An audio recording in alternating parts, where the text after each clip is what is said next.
बिस्मिल्लाहिर्रहमानिर्रहीम, अस्सलाम वालेकुम। आप फैजान रिजवी न्यूज़ देख रहे हैं। आज जुमेरात 24 अप्रैल है और हम बात कर रहे हैं पहलगाम फायरिंग वाक़े के बाद की सूरत हाल बड़ी टेंस हो चुकी है। आप देख रहे होंगे कि पाकिस्तान और भारत के दरमियान टेंशन्स बहुत ज़्यादा हाई हो चुकी हैं और उसकी बड़ी वजह जो है वो नरेंद्र मोदी है। जिस तरह से ओवर रिएक्ट कर रहा है, जिस तरह के इक़दामात, जिस तरह के बयानात पाकिस्तान के ख़िलाफ़ कि तुम्हारे पास 24 घंटे हैं, 48 घंटे हैं, 72 घंटे हैं, मैं ये कर दूंगा, मैं वो कर दूंगा। अच्छा, मज़े की बात यह है कि इनके पास सबूत कोई नहीं आया और अभी तक की तहकीकात के जो नताइज सामने आए हैं तो सारे सबूत नरेंद्र मोदी के खिलाफ ही जाते हैं। लेकिन उसके बावजूद जो गोदी मीडिया है वो जिस तरह से ये झूठा प्रोपेगेंडा फैलाने की कोशिश कर रहा है, पूरी दुनिया को चीख चीख के ये बताने की कोशिश कर रहा है कि जी ये कर दिया पाकिस्तान ने, वो कर दिया, आलमी बरादरी को आवाज़ उठानी चाहिए, हम ये कर देंगे, हम वो कर देंगे, हालात जो हैं वो ख़राब हो जाएंगे। तो इस तरह की रिपोर्टिंग इनकी जानिब से की जा रही है। लेकिन आगे से जितना ठंडा रद्द अमल है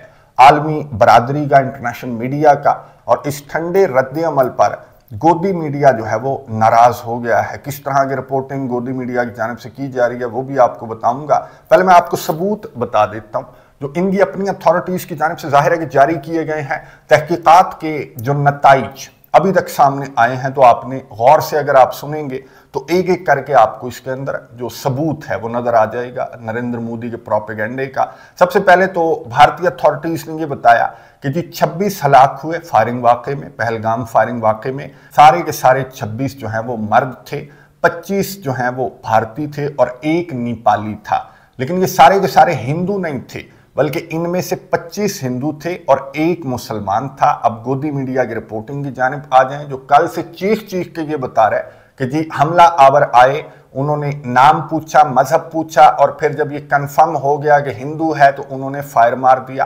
तो पहला झूठ तो गोदी मीडिया का यहां पर पकड़ा गया कि इसमें से एक मुसलमान था, सैयद आदिल गालिबन, उसका नाम जो है वो भारतीय मीडिया की जानिब से रिपोर्ट भी किया जा रहा है। और फिर भारतीय मीडिया ये भी कह रहा है कि नहीं जी ये तो बचाने के लिए आया था, जो सैयद आदिल था ये तो बचाने के लिए आया था, वरना ये मार तो हिंदुओं को ही रहे थे। अच्छा, यहां पर दूसरा जो झूठ है नरेंद्र मोदी का या फिर गोदी मीडिया का, जो दूसरा प्रोपेगेंडा है वो भी बुरी तरह से नाकाम हो गया कि ये सिखों को मुसलमानों से, मुसलमानों को हिंदुओं से, हिंदुओं को सिखों और मुसलमानों से जो लड़वाने का इसका प्रोपेगेंडा है वो भी नाकाम हो गया। और मैंने खुद सुना यहाँ पर जो यात्री मौजूद थे, जो हिंदू यात्री, जो सयाह यहाँ पर मौजूद थे इस हमले, इस फायरिंग वाक़े के बाद, उन्होंने मीडिया से गुफ्तगू करते हुए ये कहा, जब एक गोदी मीडिया का नुमाइंदा जो है वो ये सवाल पूछ रहा था कि बड़ा खतरा है, बड़ा खतरनाक हो गया माहौल, तो आगे से उसने जवाब दिया कि नहीं, बड़े अच्छे लोग हैं, कश्मीर के मुसलमान बहुत अच्छे लोग हैं, इस तरह के वाक़यात हो जाते हैं और इसमें सिक्योरिटी इदारों की नाकामी है।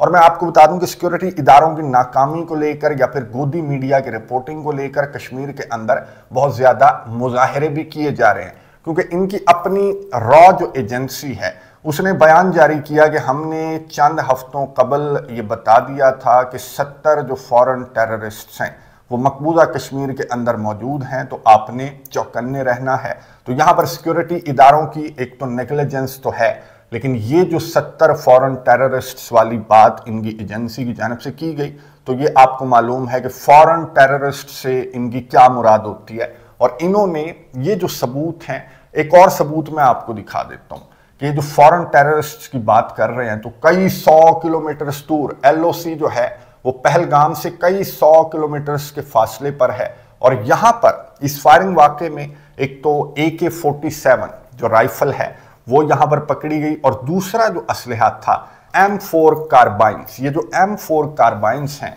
जो इस हमले के अंदर इस्तेमाल हुई, मैं आपको बता दूं कि अभी जो जाफर एक्सप्रेस का वाक़या पेश आया जो बलोचिस्तान के अंदर, तो उसमें भी ये M4 कार्बाइंस इस्तेमाल हुई थी। उस हमले के ताने बाने कहाँ से जाकर मिलते हैं? भारत से। और ये जो M4 कार्बाइंस हैं ये कहां पर जाकर मिलती हैं? अफगानिस्तान से। कौन छोड़ कर गया था? अमेरिका ने जब दौड़ लगाई थी तो अमेरिका ये M4 कार्बाइंस जो हैं वो यहां पर छोड़ कर गया था। तो ये असलहा जो है, ये जो 70 फॉरेन टेररिस्ट आए थे तो ये कई 100 किलोमीटर का फासला तय करते हुए अफगानिस्तान से ये असलहा लेते हुए, जो कि जाफर एक्सप्रेस वाले हमले के अंदर भी रिपोर्ट हुआ, मैंने आपको बताया, तो ये उसके ताने बाने कहाँ से मिलते हैं? तो ये सारे जो ताने बाने हैं ये नरेंद्र मोदी से जाहिर है कि जाकर मिल रहे हैं। लेकिन उसके बावजूद इन्होंने पाकिस्तान पर इल्ज़ामात आयद करते हुए इन्होंने इनका जो सेक्रेटरी खारजा है उसकी जानिब से एक ब्रीफिंग दी गई, मीडिया ब्रीफिंग दी गई, और उसने 5 जो इक़दामात हैं वो पाकिस्तान के खिलाफ उठाने का ऐलान किया अपनी इस मीडिया ब्रीफिंग के दौरान कि मिलिट्री अताशी जो हैं वो भारत से चले जाएं, इतने घंटे हैं उनके पास, फिर जो वीज़े वगैरह हैं पाकिस्तानी जो इंडिया के अंदर मौजूद हैं उनके पास भी इतना इतना वक्त है, जो सार्क बुनियादों पर वीज़े दिए गए हैं तो वो भी मनसूख कर दिए गए हैं, आप भी चले जाएं। फिर अपना जो यहाँ पर हाई कमीशन है उसका अमला भी इन्होंने आधा कर दिया है तकरीबन भारत ने, और पाकिस्तान का जो अमला है उसको भी जाने का कह दिया हाई कमीशन से, मिलिट्री अताशियों को भी जाने का कह दिया, और लास्ट बट नॉट लीस्ट जो सिमतास मुआहदा है उससे मअतल कर दिया है भारत ने। अच्छा, ये कोई नई बात नहीं है इनकी जानिब से, ये जो हथियार है पानी वाला हथियार ये इनकी जानिब से पहले भी इस्तेमाल किया जाता रहा, ये डैम भी बनाते हैं, मुआहदे की खिलाफ वर्जी भी करते हैं जो 1960 में तय पाया था कि 3 दरिया भारत के पास, 3 दरिया पाकिस्तान के पास, तो इनके पास ये हथियार जो है वो बड़ा बुज़दिलाना तरीके से ये इस्तेमाल करते हैं। लेकिन ये हथियार जो है मैं आपको बता दूं कि जाहिर है कि एक कुदरती बहाव है, जो दरियाए सिंध है इसका कुदरती बहाव है, इसको इतना ज़्यादा नहीं रोका जा सकता कि भारत की जानिब से इस दरिया को रोका जाएगा, इसका रुख मोड़ दिया जाए। जाहिर है इसका कुदरती बहाव है, ये तिब्बत से बहता हुआ यहाँ से मकबूजा कश्मीर से होता पाकिस्तान में आता है और अरेबियन सी के अंदर जाकर गिरता है, तो कितना रोक लेगा। ये सिर्फ इनका एक प्रेशर टैक्टिक है, एक ढोल बजाने का तरीका है कि इंटरनेशनल बरादरी को ये एहतजाज रिकॉर्ड करवाया जाए कि जी पाकिस्तान जो है वो दहशतगर्दी को स्पॉन्सर कर रहा है, इसलिए हमारी जानिब से ये इक़दामात उठाए जा रहे हैं। अच्छा, आलमी बरादरी तो आपकी इन फिल्मों पर कान ही नहीं धर रही, हालांकि गोदी मीडिया तो चीख चीख कर बता रहा है कि ये हो गया, वो हो गया, पाकिस्तान ने ये कर दिया, वो कर दिया। तो आलमी बरादरी को आवाज़ उठानी चाहिए पाकिस्तान के खिलाफ। लेकिन आगे से जिस तरह की रिपोर्टिंग की जा रही है मगरबी मीडिया के ऊपर, ये मैं आपको दिखा रहा हूँ, ये पलकी शर्मा उपाध्याय ये रिपोर्ट कर रही थी गुज़िश्ता रात, जो मैं सुन रहा था, और इनकी जानिब से बहुत ज़्यादा शिकायत की जा रही थी कि देखें जी मगरबी मीडिया ज़्यादती कर रहा है, गनमैन क्यों लिखा जा रहा है, टेररिस्ट क्यों नहीं लिखा जा रहा, ये दहशतगर्द थे जिनको गनमैन सस्पेक्ट्स क्यों लिखा जा रहा है मगरबी मीडिया की जानिब से।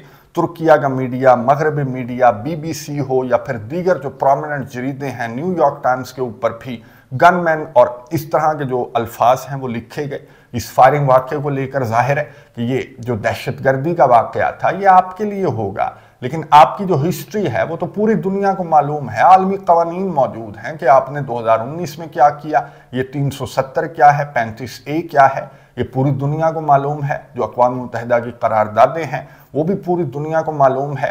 जो चिट्ठी सिंह का वाक़या था, जो पुलवामा का वाक़या था, जो आपके दहशतगर्द यहाँ पर घूमते फिर रहे थे पाकिस्तान में, ये पूरी दुनिया को ये सारी चीज़ें मालूम है। तो पूरी दुनिया इस तरह से, जिस तरह से आप रिपोर्ट कर रहे हैं, येलो जर्नलिज्म कर रहे हैं, तो पूरी दुनिया उसको कॉपी पेस्ट तो नहीं करेगी। पूरी दुनिया का मीडिया जो है वो जाहिर है कि बहुत ज़्यादा समझदार है और बड़ी संजीदा रिपोर्टिंग की जाती है। इस तरह से गोदी मीडिया की मिसाल जो है वो जाहिर है कि सिर्फ इंडिया के अंदर ही आपको मिलेगी, जितना नॉन सीरियस इनकी जानिब से, जिस तरह की नॉन सीरियस रिपोर्टिंग की जा रही है कि हमें रिवेंज चाहिए, हमला कर दो, ये कर दो, वो कर दो। अच्छा, रिपोर्टिंग इनकी जानिब से इसलिए इस तरह की जा रही है क्योंकि आगे से इनको रिपोर्ट इसी तरह से करने के लिए कहा जा रहा है नरेंद्र मोदी की जानिब से। जिस तरह के इक़दामात, ये सफारती इक़दामात के बाद मैं आपको बता दूं कि नरेंद्र मोदी की जानिब से ये कहा गया कि जी 3 जो लोग थे जो हमला आवर थे वो हमें पता लग गया है कि वो कौन थे, उनमें से 2 जो हैं वो पाकिस्तानी नेशनल्स थे। और नरेंद्र मोदी ने अब से कुछ देर कबल ये धमकी दी है, बड़ी मोटी तगड़ी धमकी, कि जी 48 घंटे 2 दिन में हम इनको ढूंढ लेंगे और इनको स्पॉन्सर करने वालों को भी हमारी जानिब से सजा दी जाएगी। तालियां। ये कहां पर खड़ा होकर ये बात कर रहा था मैं आपको बता दूं, बिहार में इंतखाबात सर पर हैं, और जब इंतखाबात सर पर होते हैं तो फिर इस तरह के वाकयात भी होते हैं और इस तरह की बयानबाजियां भी होती हैं। नरेंद्र मोदी की जानिब से बिहार में खड़े होकर पब्लिक गैदरिंग से इस तरह की वार्निंग्स देना, इस तरह की धमकियां देना, और हो सकता है कि इसकी जानिब से आगे बढ़कर कोई इक़दामात भी इसकी जानिब से उठाए जाएं पाकिस्तान के खिलाफ। बस कुर्सी बची रहे, बाकी अवाम का क्या, सिखों का क्या, मुसलमानों का क्या, हिंदुओं का क्या, कुर्सी बची रहनी चाहिए। नरेंद्र मोदी को और क्या चाहिए? एक तो कि बिहार वाला मामला, और दूसरा मैं आपको बता दूं कि सुप्रीम कोर्ट ऑफ इंडिया के अंदर एक वक्फ केस भी लगा हुआ है वक्फ केस, जिसकी जानिब आप में से बहुत सारे व्यूअर्स ने इशारा किया कि जी वक्फ केस पर प्रेशर बिल्ड करने के लिए ये नरेंद्र मोदी की जानिब से इस तरह के ड्रामे किए जा रहे हैं। मैं आपको बता दूं वक्फ केस है क्या।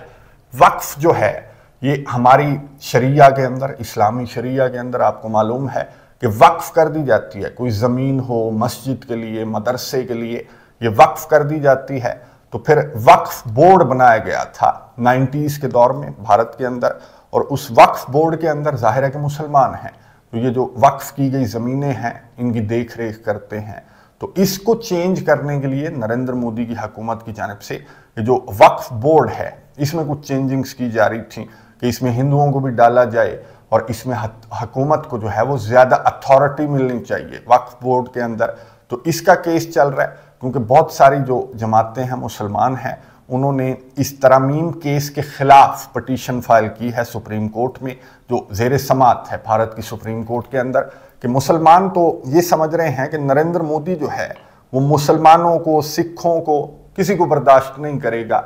ये भारत जो है अखंड भारत का इसका ख्वाब है, जिसकी वजह से ये वक्फ बोर्ड के अंदर भी जाकर ये नरेंद्र मोदी जो है वो तब्दीलियां करना चाहता है ताकि ये सारी की सारी ज़मीनों पर कब्जा कर ले, मसाजिद को, मदरसों को इसकी जानिब से नुकसान पहुंचाया जाए। सिर्फ यही मकसद है इसका नरेंद्र मोदी का, जो कि हासिल करने के लिए ये इस तरह के इक़दामात भी उठा रहा है और इस तरह के बेबुनियाद इल्ज़ामात भी इसकी जानिब से पाकिस्तान के ऊपर लगाए जा रहे हैं। और इसने ये कहा कि हम 48 घंटों में ये जो 2 पाकिस्तानी नेशनल्स हैं या फिर एक मजीद जो फायरिंग के वाक़े में मुलव्विस था उसको हम पकड़ लेंगे 48 घंटों के अंदर। और ऑल पार्टीज कॉन्फ्रेंस भी इन्होंने तलब कर रखी है। इस वक्त जब मैं वीडियो रिकॉर्ड कर रहा हूँ तो ये ऑल पार्टीज कॉन्फ्रेंस में आपको बता दूं कि स्टार्ट हो चुकी होगी, जिसमें खबरों के मुताबिक ये कुछ मजीद फैसले करने वाले हैं पाकिस्तान के खिलाफ और 2-3 ऑप्शंस पर गौर किया जा रहा है।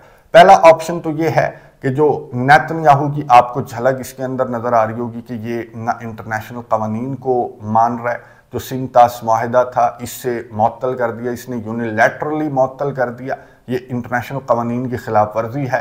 फिर इसकी जानिब से जिस तरह के बयानात दिए जा रहे हैं, जिस तरह से ये प्रेशर बिल्ड करने की कोशिश कर रहा है, तो उसी तरह के आगे भी इसके मंसूबे हैं। गजा मॉडल ये रिपीट करना चाहेंगे और मकबूजा कश्मीर के अंदर इस बहाने से, इस फायरिंग वाक़े के बहाने से मकबूजा कश्मीर के अंदर वही कुछ करने का इरादा रखते हैं जो कुछ गजा के अंदर नेतन्याहू कर रहा है। बल्कि इरादा क्या रखते हैं मैं आपको बता दूं कि इनकी जानिब से 2000 से ज़्यादा जो कश्मीरी हैं उनको गिरफ्तार भी किया जा चुका है। ये अपने ऑपरेशन का दायरा कार वसी भी करना चाहते हैं। दूसरा ऑप्शन ये है कि ये आज़ाद कश्मीर पर कोई हमला वगैरह प्लान कर रहे हैं, कोई एडवेंचर करना चाहते हैं आज़ाद कश्मीर को लेकर। फिर पाकिस्तान के ऊपर भी हमले का इनका इरादा है कि ये इंतखाबात जीतने या फिर सुप्रीम कोर्ट में चलने वाले केसेस पर प्रेशर बिल्ड करने के चक्कर में ये पाकिस्तान के अंदर भी कोई एडवेंचर करने का इनका ऑप्शन है, जो कि ऑल पार्टीज कॉन्फ्रेंस के अंदर जिस ऑप्शन पर गौर किया जाएगा। और इसने पहले भी यही कहा था, मैं आपको बता दूं कि जब अभिनंदन पकड़ा गया था, चाय शाय पी थी उसने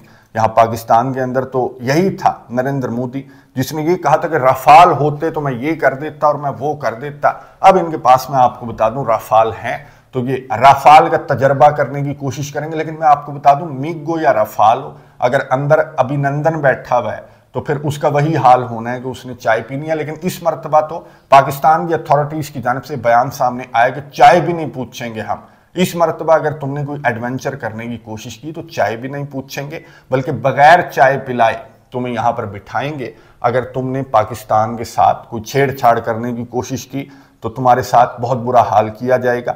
मैं आपको बता दूं कि कौमी सलामती कमेटी का इजलास भी पाकिस्तान में तलब कर लिया गया है कि जो भी इकदामात भारत की जानिब से सामने आ चुके हैं, जो सफारती सतह के इकदामात हैं, तो इनका जवाब जाहिर है कि सफारती सतह का जवाब दिया जाएगा। और अगर इससे आगे बढ़ने की कोशिश की भारत ने, जिस तरह के ऑप्शंस पर ऑल पार्टीज कॉन्फ्रेंस के अंदर गौर किया जा रहा है, तो अगर भारत ने आगे बढ़ने की कोशिश की तो पाकिस्तान की जानिब से जवाब सामने आ चुका है कि मुंह तोड़ जवाब जो है वो भारत को दिया जाएगा। अच्छा, मैं आपको एक बहुत इंपॉर्टेंट बात यहां पर बता दूं कि नेतन्याहू ने, आपको याद होगा कि गजा के अंदर एक जानिब तो इसने इस सो कॉल्ड ऑपरेशन का आगाज किया था, नस्लकुशी का आगाज किया था, और दूसरी जानिब एक और प्रोपेगेंडा भी इसने करने की कोशिश की थी।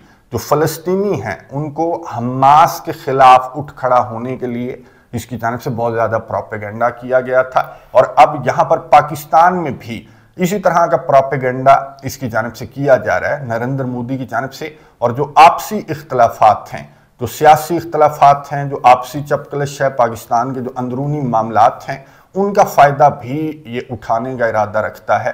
तो आपने इस हवाले से भी चौकन्ना रहना है। आपसी लड़ाइयाँ चलती हैं, लेकिन इस वक्त ये जो टेंशन्स का माहौल है, यहाँ पर आपसी लड़ाइयाँ इग्नोर करके आगे बढ़ने की ज़रूरत है पाकिस्तान के लिए, अपने मुल्क के लिए। मैंने लास्ट वीडियो के अंदर कुछ कमेंट्स पढ़े, तो इस वजह से मैं आपको कह रहा हूँ कि ये इनका प्रोपेगेंडा है कि ये आपसी लड़ाई का फ़ायदा उठाकर पाकिस्तान को तोड़ने की कोशिश करेंगे। लेकिन पाकिस्तानियों की जानिब से भी मुझे मालूम है कि मुंह तोड़ जवाब, नरेंद्र मोदी के प्रोपेगेंडे का मुंह तोड़ जवाब दिया जाएगा। नज़र रखेंगे। कमेंट्स बॉक्स में अपनी राय का इजहार ज़रूर कीजिएगा। अगली वीडियो तक के लिए इजाज़त दीजिए। अल्लाह हाफ़िज़।